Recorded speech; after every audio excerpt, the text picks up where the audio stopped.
भोले की कृपा के लिए क्या देवी देवता तो क्या राक्षस। वह अपनी शरण में आए सभी श्रद्धालुओं पर न केवल कृपा करते हैं बल्कि उन्हें मनोवांछित फल भी प्रदान करते हैं। ऐसी ही एक कथा जुड़ी है मृत्यु के देवता यमराज से। जब उन्होंने भोलेनाथ को यूं ही बिना किसी वाहन के भ्रमण करते देखा तो उनके मन में एक इच्छा जागृत हुई। बस फिर क्या था, यमराज ने भगवान शंकर के समक्ष अपनी इच्छा प्रकट की और फिर क्या हुआ, आइए इस वीडियो के जरिए विस्तार पूर्वक जानते हैं। पौराणिक कथाओं के अनुसार भगवान शिव बिना किसी वाहन के ही संपूर्ण संसार में विचरण करते थे। एक दिन जब वह जगत में विहार कर रहे थे तो यम ने उन्हें देखा। उनके मन में यह बात आई कि वह भोलेनाथ के वाहन बन जाएं। लेकिन यह इतना सहज नहीं था, तो उन्होंने शिव को प्रसन्न करने के लिए कठिन तप किया। यम के तप से शिव शंभु प्रसन्न हुए और उन्होंने यम को बैल रूप में अपना वाहन बनाना स्वीकार किया। भोलेनाथ ने बैल रूप को इसलिए चुना क्योंकि बैल अत्यंत भोला होता है। उसके मन में किसी भी प्रकार का छल कपट नहीं होता। यही वजह है कि भोले बाबा ने बैल यानी कि नंदी को अपना वाहन नियुक्त किया। यही नहीं, शिव जी ने नंदी को अपना प्रधान सेनापति भी बनाया। कहा जाता है कि भगवान शिव की सेना नंदी बाबा के कहने पर ही चलती है। पौराणिक कथाओं के अनुसार पुरातन काल में एक शिलाद नाम के एक ऋषि हुए, जो कि पूर्ण रूप से प्रभु की पूजा में लीन रहने लगे थे। ऐसे में परिवार के लोगों को उनके वंश की चिंता हुई।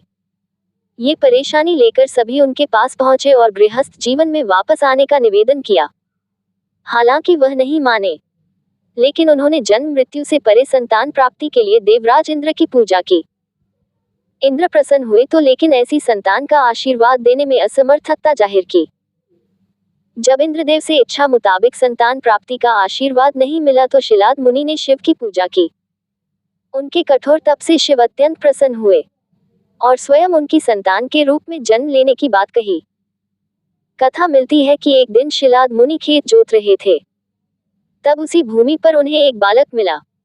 वह उसे घर ले आए और उसका नाम नंदी रखा। भगवान भोलेनाथ ने मित्र और वरुण नाम के दो मुनियों को नंदी के पास भेजा। उन्होंने नंदी को बताया कि वह अल्पायु हैं। ये सुनकर नंदी बाबा वन में चले गए और महादेव की पूजा अर्चना करने लगे। उनकी पूजा से भोलेनाथ प्रसन्न हुए और नंदी को मृत्यु भय से मुक्त अजर अमर होने का आशीर्वाद दिया। इसके अलावा गणों के अधिपति के रूप में भी नियुक्त किया। कथा मिलती है कि जब असुरों और देवताओं के बीच समुद्र मंथन चल रहा था और उसमें से विष निकला था, तो उसे शिव ने धारण किया था। लेकिन विषपान के दौरान कुछ बूंदें जमीन पर गिर गई थी और उन्हें नंदी ने अपनी जीभ से चाट लिया था। नंदी के इस भाव पर भोले अत्यंत प्रसन्न हुए। इसके बाद भगवान ने नंदी को अपने सबसे बड़े भक्त की उपाधि दी। साथ ही उन्होंने कहा कि जो शक्तियां उनकी हैं वह नंदी की भी हैं। भोलेनाथ की कृपा पाने को ज्ञान स्वरूप तप और विष की बूंदे को चाटने की पवित्रता नंदी बाबा की महिमा को और भी बढ़ा देती है।